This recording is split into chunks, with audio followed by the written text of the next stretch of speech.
Hello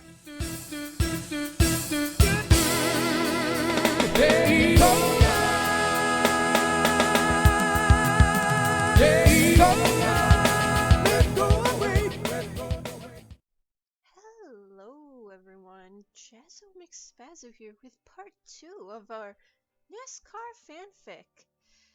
Oh, well, last time that we were reading this, Tony was getting all up on Lilly, and I'm not meaning it in a good way either. Now, since last time I recorded this, I did record up to part 20 something, I think?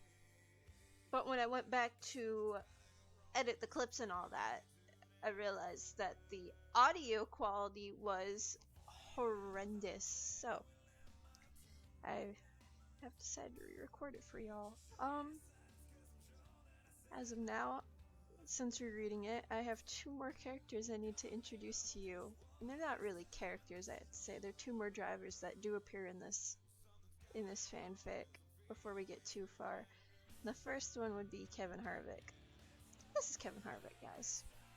Kevin Harvick was the Sprint Cup champion in 2014. As you can see, this is a picture of him winning that cup. Super excited. Yeah! But I figured, perfect photo to show you what he looked like during the time period of this fanfic taking place. He's pretty close friends with Tony. I mean, they started the same time in NASCAR. I think it was the same season even. I'd have to check. But yeah, pretty close. Pretty chill. And the other driver I need to show y'all is, as I get this to pop up here, Martin Truex Jr. Martin Truex Jr. Won the Cup champion last year, so 2018, which was Cinderella's story within itself. Not because he's a bad driver, but he hasn't exactly had the greatest luck with the teams slash companies he's driven for. I believe at one point he was yes he was, him and Clint Boyer were part of Mike Waltrip Motorsports, and that's around the time there's a couple of scams and frauds and things that happened during that time that really was out of Truex's hands, of course, but it didn't make him look that great as a driver. And the minute he got out of that, really, I mean, shot up. He's done good. He is currently also a part of the Joe Gibbs racing team. He drives the number 19. So if y'all are interested in, watching him and the boys race this upcoming weekend and all that, there you go. That's the number you're looking for. For our friend here, Kevin Harvick, before I start chapter 3 for y'all, he races for Stuart Haas Racing now, actually, as a matter of fact. He drives number 4. So, just letting you know, it's a small world in real life, NASCAR-wise, but in this fanfic, it's just odd in every single way. So, recap from last time what happened a little bit. Like I said, Lilly and Stuart have agreed to go and meet each other after work, dinner-wise, discuss business and all that, but Tony's going after her, and she's like my age. She's 24, I think she's 25.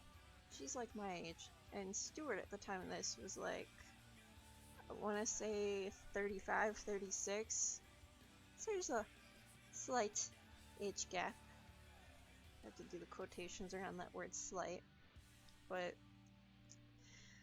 yeah, and no mention of Lily's love interest for this fanfic either, Danny Hamlin. So I'm hoping he pops up soon. I'm not gonna ruin it, like I said, right ahead, but I hope he pops up soon, because last thing I need to have in my head is Tony Stewart going after a child, basically. So here we go.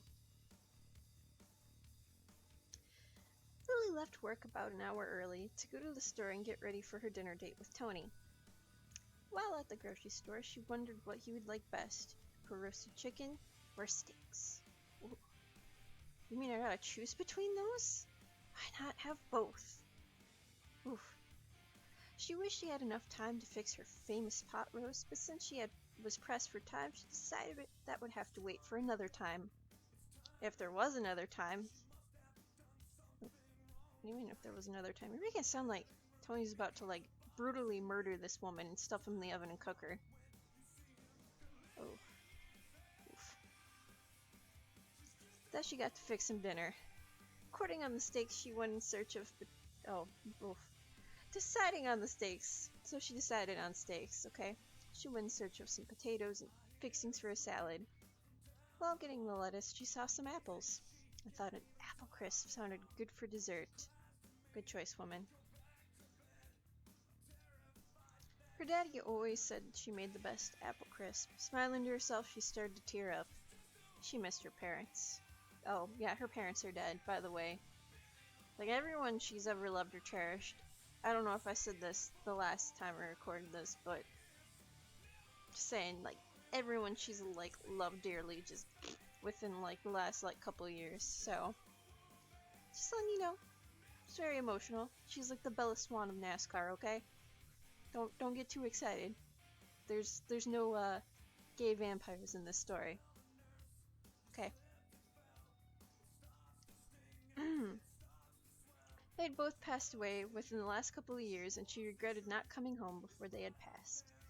Double checking to make sure she got everything she needed to make dinner, she headed to check out, and then headed home. She headed home to take a quick shower and change. Not knowing what to wear, she tore her closet apart. What does one wear when having dinner with Tony Stewart?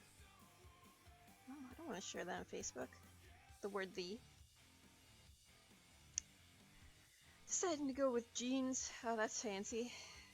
She picked out a blue shirt and that made her eyes look a brighter blue. Checking the time, she rushed to put her shoes on and head out the door. Okay, 2 notes I have to make about this. Reading this, I know I said last video this was supposed to be originally a first point of view, like your Lilly, but reading this on, and then rereading it later on, no, this is what this is like the author, her and Denny. It's not you and Denny, it's her and Denny. Also, why, I'm pretty sure the last time that reading this too, it was established that Tony and Lilly were gonna meet up at work for dinner. Like, they'd go meet up at work and then drive over to Tony's for dinner, not going straight to Tony's. Sorry, it's just plot inconsistencies that irk me slightly. So, Tony was waiting for Lilly to get there. After checking to see if the stove worked twice and making sure everything was clean for her to use, he wondered what kind of girl Lilly was. Well, Lily's an adult, so she's not really a girl, she's a woman. You know, hey, whatever floats your boat there, Tony. She was pretty and had smarts, something Tony wasn't used to in other girls that he had dated. Oh. What? Who was he kidding? All of the girls he dated, one thing, well, 2 things. That's what they had. Or/1, sex and money. But Lily seemed different, not like most girls. She was shy, and he was hoping he could break that shyness shell. Ooh, stranger danger. He hoped tonight wouldn't be just about work, but he hoped to get to know her some more. Hearing a car pull up, he got up and looked out of the window. She was here. He checked himself over and made sure he looked presentable. Opening the door and walking out to her car, he opened her car door for her. Oh, what? That's not creepy. See, if I'm gonna go and meet somebody up, I don't need them rushing from their house out and then opening the door for me if I was driving. You know, that's stranger danger number 2. Hello, Lily. Tony greets her when she steps out. Oh, hello, Tony, replies a blushing Lily. I wouldn't be blushing, be like, dude, you're a bit creepy. El Creepo.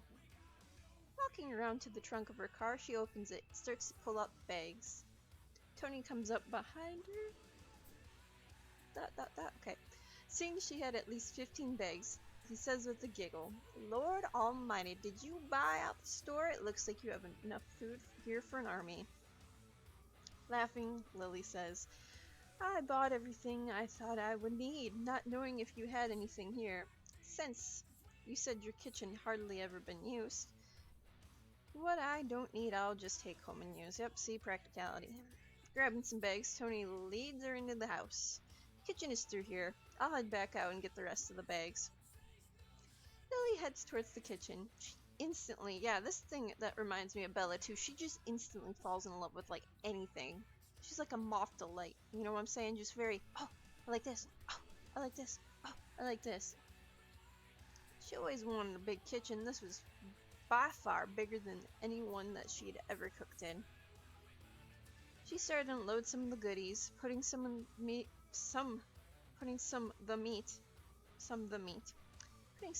in the fridge. She saw that all he had in there was some cheese, leftover pizza, some sodas, some beer, and a few bottles of water. Hey, that man knows what he needs. That's not bad, you know. Laughing, smiling to herself, she says, all he has is man food. What was that? Tony asked from the doorway. Oh, creeper. Admiring her bending over in his fridge. Well, I guess Lily isn't going to make it out of the house this time, is she? Spin around, Lily says. Oh, I didn't hear you. Come back in. You startled me. Feeling her cheeks get red, she gets busy on putting the rest of the stuff away. Are you hungry? I can get started. Or we can wait a bit. I bought steaks and was going to make some fried potatoes and salad. Then for dessert, I was going to make an apple crisp. Lily says with a smile to her, Tony, I wouldn't be smiling, be like, hee hee ha ha.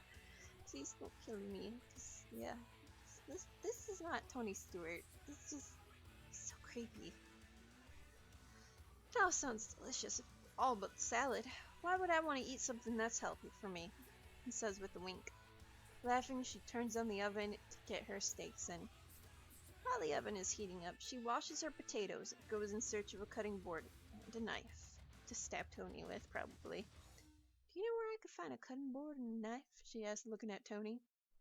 He laughs and says, hell if I know. I never cooked in here. They both laugh and start to open cabinets and drawers. Tony finds a knife and the cutting board. Oh, very nice.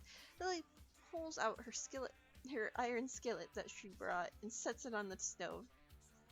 You brought your own skillet, Tony says with a laugh, while leaning against the counter for some reason. He loved watching her, I bet you do. Oh boy. I did. My daddy gave me this when I moved away to college. It's one of my favorites. It used to be his. He used to cook me stuff, and she says with tears in her eyes, girl, you need to calm down a little bit, okay? Not knowing what to do, Tony touches her arm. Lily, I didn't mean to make you cry. I'm sorry. It's okay. I just miss my parents. I miss my daddy the most. I was a daddy's girl. My parents passed away about 2 years ago. I miss him so much. Turning back to finish cutting the potatoes, Tony decides to change the subject. So, tell me about yourself, Lily. Well, what would you like to know, Lily asked. Did you grow up around here? Did you go to college? And do you have a boyfriend? Tony replies. Okay. Okay, now. Calm down, Tony. I can only say that so many more times. Well, I grew up here all my life, till about 4 years ago. I moved away, not wanting to be here any longer. I moved to North Carolina to go to college. I got my degree in business management, and I graduated last year. I was looking for a job when I saw on Doors website that you were looking for an event planner.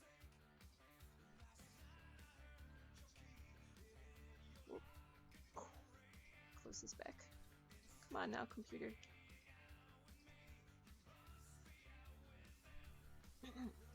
I applied, not thinking I would even get a phone call. I came up here and they offered me a job after talking to me. Oh, they were desperate, right? I went back to North Carolina and packed up and moved here in my parents' old house. And I started working outdoor the next week, Lily replied with a smile. You didn't answer my last question, Tony states.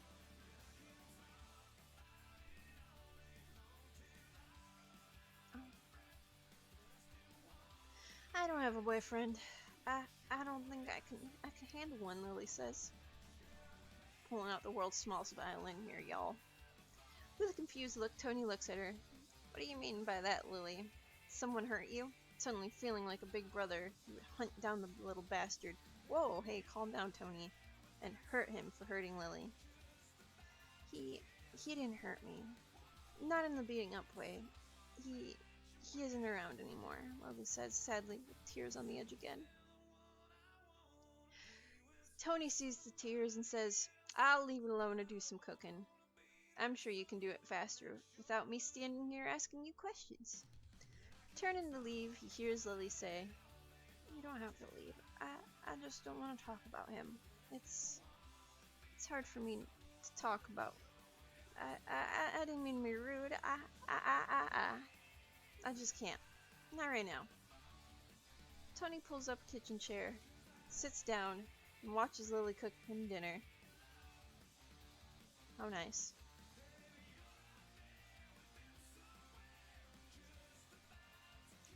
Tony couldn't believe that he just ate all that she fixed. All of what she fixed, including a little bit of the salad. He felt like a stuffed pig, but damn, could this woman cook. He's gonna eat her, I'm telling you. That's what's next. Did you ever think about becoming a professional chef? That was one of the best dinners I've had in quite a while, Tony says to Lily. Lily smiles and says, Thank you. I'm glad you enjoyed it. I love to cook, and I thought about becoming a chef. My dad wanted me to, but I didn't want to take the fun out of cooking by doing it for the rest of my life. Hey, character, that's some character depth there at least. So she views cooking as a hobby and not like a job. And I get that. Like, people ask me why haven't you become an artist or a musician, and it's not something I could see myself doing job-wise, I guess. I love doing it, don't get me wrong, playing music and, drawing and all that, but I just, it's just my thing. You're right. It wouldn't be fun and enjoyable to me if I had to do it every day, so I just cook for fun. The relaxation I get from it. If you were to walk into my house and catch me watching TV, I'd be watching a cooking show. Hey, that's not a bad choice. There's some good eats. That's a good cooking show. I like that. Seeing Tony wrinkle his nose, she laughs and says, It relaxes me. It lets me take my mind off of things. Wondering to himself, he wonders about Lily's past. He wants to ask her, but he's already made her cry twice, you heartless jerk. Which he still feels like a jackass for. Yeah, you should. How dare you make her feel emotional, even though it was not really your fault. But hey, whatever. Instead of asking the question that he wants to, he says, why don't we go in the living room and we can talk about the Eldora, some racing stuff. Hey, smart move. Okay, smooth there, Tony. I respect that. Okay, let me just wash up these dishes real quick, Lily says. No. I'll do them later. You cooked. Well, the least I can do is the dishes, Tony states. Oh, there's more you can do if you know what I'm saying. Nodding, Lily heads to the living room with Tony right behind her. Lily chooses a big cushy chair while Tony sits on the couch closest to her. Looking around the room, Lily falls in love with the house. I love your house, Tony. It's beautiful in here, Lily says. Well, thank you. I had some help decorating. If I did it all myself, it wouldn't look this nice. There would be a lot of mismatched things, Tony says with a laugh. Alright. Yeah, that's true. Tell me what kind of racing you watch. I want to know what kind of fan I'm dealing with, Tony says. I watch and follow NASCAR, both Cup and Nationwide, so fun fact for any of those who, are not NASCAR fans. So, within the past, like, I would say 15 years, NASCAR has gone through some changes, like with the titles for the different types of races. The Cup Series, and I always will call it the Cup Series, is the top ranking series. That's where the big shots like Jeff Gordon, Jimmy Johnson, Dale Earnhardt Jr., all those drivers, that's where the top drivers are. I remember it being the Winston Cup. I remember it being the Sprint Cup. I remember it being, those, and then now it's the Monster Energy Cup. And this Nationwide Cup used to be called the Busch Cup, and then the Nationwide, and now it's the Xfinity Cup. So, just filling you in case you were curious. Right. I used to follow the World of Outlaw Sprint Car series. I watched in real life, and I always watched the Indy 500.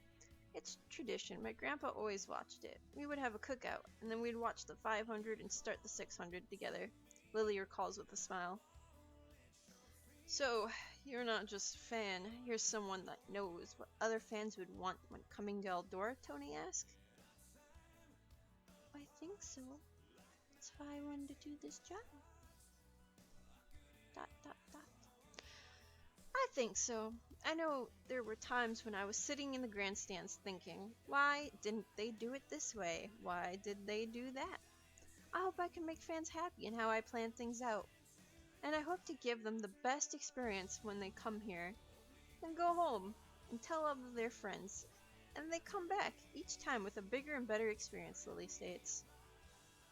Tony nods his head and says, I think you are going to do great things, Lily.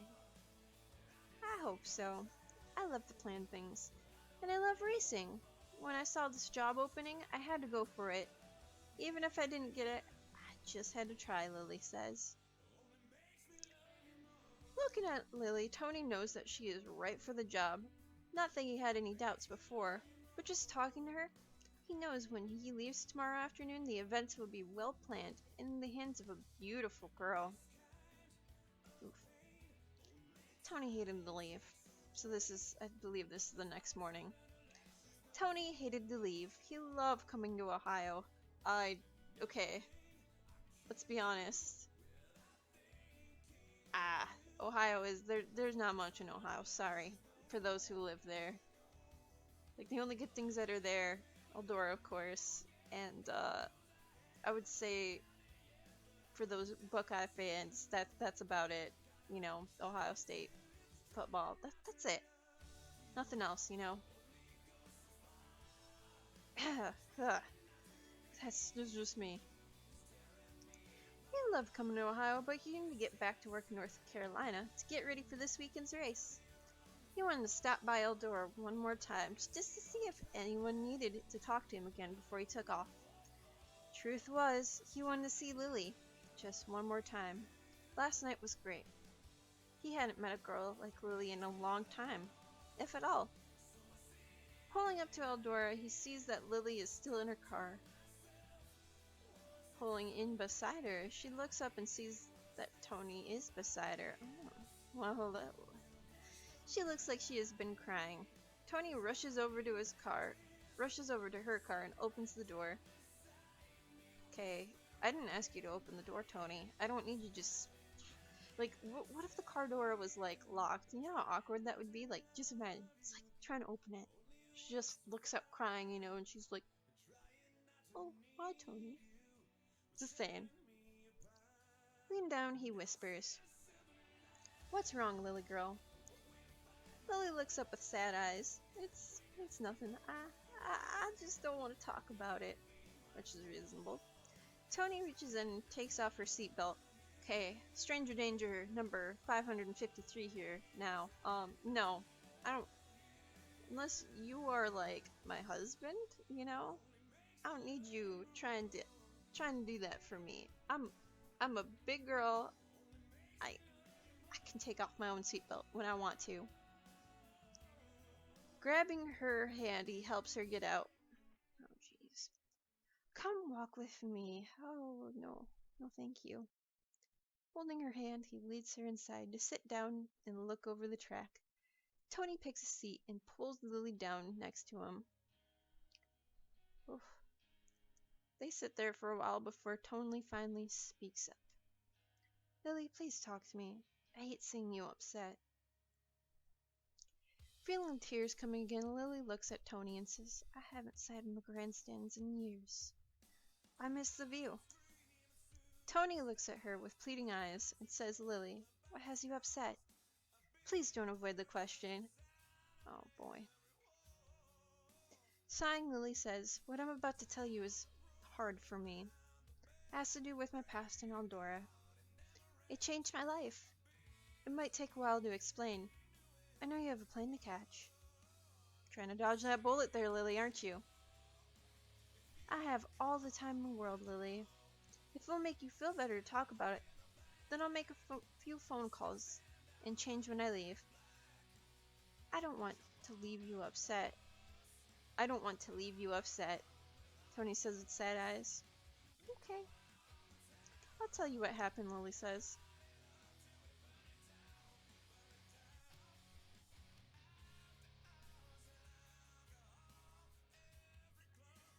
Lily looked at Tony, seeing that he is upset because she is upset. Uh-huh. And? And it warms her heart. Okay, that's, yeah, pity show over here, ladies and gents. I don't know where to start. If you have questions, please don't hesitate to ask. Please be patient with me. This is hard for me to talk about. I've never talked about it with anyone, Lily says, looking into Tony's eyes. Is this how Batman... Did Batman's parents die? Is this what she... I think that's what she's about to tell him. Nodding, Tony says, take your time. I know this is hard for you. You know what's hard is you trying to be all up in my business. Ugh, cooties. Turning so she is looking at him, she begins her story. Oh boy. Here's the start of a really cheesy rock song ballad kind of thing. I met a boy in high school my freshman year. His name was Bobby. He liked to come up here to Eldora, and we had many dates that included this place. Our favorite was to watch the sprint cars. Sprint cars were fun to drive, but ooh, scary. They're small cars. They're like a go-kart mixed with a car, kind of, right? Super high horsepower, like 0 to 60 super fast. If you're not careful, they're kind of lightweight, so they're known for flying pretty far when they get hit. That kind of pertains to what's about to happen, but you know, something you'll know. He loved how fast they went, and the great show that they always put on. His dream was to one day race in the King's Royal. He raced go-karts when he was little and loved it. He flipped once and his mom said no more. He was devastated. He would go into the pits a lot and talk to the owners of some cars. Bobby sweet-talked the guy into letting him race one for 2 laps around the parking lot. The owner liked what he saw and told Bobby he could drive if he could come up with $1,000 and had to have his parents' permission. Well, he got permission and raced it the following week. He won his heat and finished 5th in the A-Main. He went to win a few races that season as we traveled Ohio and in northern Indiana to racetracks that year, when he was only a sophomore in high school. That's how actually this way he did it is how a lot of NASCAR drivers nowadays start their careers. They start something low when they're young, like go-karts, for instance. They boost up kind of like the sprint cars, or they have like the stock car racing too. And then they kind of, through that, people in the NASCAR franchise, like the car owners and all that, will look at these drivers, and that's kind of how they spot drivers. Fun fact, Denny Hamlin fact. Denny Hamlin, one of the reasons he got spotted out is that he did a car simulation racing game online. That's how a lot of NASCAR drivers do it now on their off seasons to kind of keep themselves conditioned for racing. And Dale Earnhardt Jr. actually spotted and took notice of this and messaged Denny, and that's how they became friends. Is that Junior messaged Denny and asked him to come to one of his races, and I forget which race it was, because Junior won, and Denny's there in the background. I'd have to pull up the clip, but yeah, that's kind of how Denny got into the game, sorta. He met the right people, and he did things the right way. So, anyways, by the time we graduated, he owned his own sprint car. He was winning that year, and he was going to enter the King's Royal, which is a huge event, by the way, at Eldora, for the sprint cars. That March, I found out I was pregnant, and we both were happy, and decided we were going to get married that September. As the King's Royal grew closer, he grew more excited as I grew more nervous. I lost the baby in late April. The doctor said it was due to too much stress. I was devastated, and Bobby was upset too, but he didn't show it. He busied himself in the shop working on his car, and when July rolled around, he was ready to race. He knew he had a car to win with. Lily stops to breathe. Taking her eyes off of Tony, she looks towards turn 3. Oh, turn 3, man. Tony turns her head back to him and says, "It's okay, Lily. You don't have to finish if you don't want to." Looking back at Tony, she says, "No. I need to talk about it. It's time to talk about him. I've held this in for 4 years. It's time." Well, I would think it's a little bit over 4 years, because college and all that. But hey. Lily starts again with tears in her eyes. Bobby won the night before the King's Royal. Amen. We were both so happy, and we knew we had a great chance to win the next night. While down in the pits, the night of the Royal, Bobby knew he had a great chance of winning. He knew his only competitor that year was Steve Kinsler and Craig Donalowski, with a few others. Qualified near the top and won his heat race. He was going to be starting 8th in his dream race. His Daytona, to put it in your terms. It's true, it's a huge thing for the sprint race cars. He went out for the dash and got a flat tire. He had to change his tires, so he had to forfeit his 8th place starting spot. He was going to have to start from the back. He was upset, but kept up a good attitude. Yeah, that's how you do it, man. We always had a thing of me putting him in the sprint car. This race was different, though. Before he got in his car, he grabbed me and gave me a deep kiss. He told me he loved me and said, "I want you to be happy, Lil. I love you, and don't you forget that." Wiping the tears from her face, Lily looked into Tony's eyes. She could tell he knew what was coming, but she continued. After he put his helmet on, I would always kiss it for good luck. He swore this was his good luck charm. After kissing his helmet, I told him I loved him, and stepped back. He rolled away from me, and I headed up to the top of the holler. I had my camera with me, and was taking pictures of him, coming through the field. He got up to the top 4, and was racing with Craig Donalowski. Craig got loose in the middle of turn 1, and hit Bobby in his rear tires. Bobby tried to save it, and had saved it coming out of turn 2. They were racing down the backstretch side by side when they had entered turn 3. Craig got loose again and hit Bobby harder in his rear tires again, causing his tire to go flat, sending Bobby into the wall, and sent him doing figure 8s in the air. When he was coming back down, the top of his sprint car hit the wall hard, causing him to bounce off of the wall. When he landed on his top, and he wasn't moving. I raced down from the holler and tried to go out on the track, but Bobby's dad grabbed me just as I hit the bottom of the holler. Oof, that's a no bueno there, ladies and gents. Tony swore under his breath and pulled Lily into a tight hug. When she pulled away, he wiped away the tears from her face. Lily looks at Tony and says, "They had to come from the car, what was left of it, and use care flight to get him to a local hospital." I don't even remember the trip to the hospital. I was numb and I was scared. Our doctor came out after an hour being there. They had him in surgery to repair his right leg and his right arm. But they were mostly worried if his spinal cord was damaged. His back was swollen and they were worried that he might have broken his back. When he came out of surgery, they let me go back to see him. They said he slipped into a coma and they weren't sure if he was going to make it. I remember being mad at him.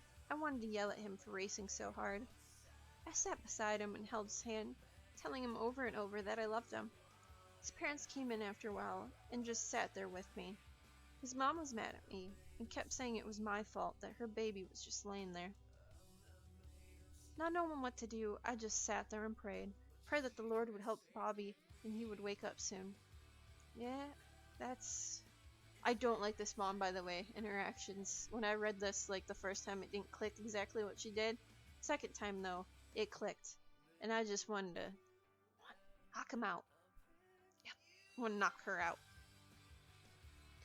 They came and took him away to run some more tests, and when he came back, he had even more tubes and wires hooked up to him.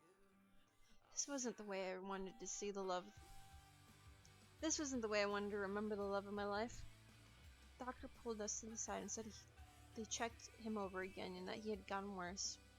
There wasn't any brainwaves and that he was just living off of the ventilator. The doctor asked what we wanted to do. Bobby's mom got mad and stormed out of the room saying I was a murderer and should go to jail. She was just upset with what happened and wanted someone to blame. Bobby said that he didn't want his son laying there and knowing that he would never talk or walk again. He said to pull the plug. I had no say, but I knew Bobby wouldn't have wanted to lay there helpless when there was nothing that could have been done to help him. When I went to say goodbye to Bobby, it was then that his last words to me rang in my ear. He wanted me to be happy. I didn't know what he had meant at the time, but later on I figured out. I left shortly after the funeral. I couldn't stay around here. Everything I looked at reminded me of him. I moved to North Carolina and went to college. Now I'm back. You're working at the place that I thought ended my life. Looking at Tony, she says, I don't know if I can do this. I thought I could. But I'm not so sure. What if I can't, Tony? What if I can't? Whew. Well, that's pretty spicy ending right there to this part of the reading. I'm in the video there. Will Denny magically appear from a truck or something like that in the next part? Who knows? Will Tony get that chance to sweep Lilly off of her feet and into his creepy arms? Don't know. If you liked this video, like always, hit the like button. If you have any more fanfic suggestions that aren't too smutty and all that, hit me up, comment, or message me. I try my best to reply as quickly as possible. If you liked what you see overall on this channel, please hit the subscribe button and make sure that the bell's on to get the notifications. It's been really all, but it's like 2 in the morning here, so I probably should go to bed. I'll talk to y'all later. Bye.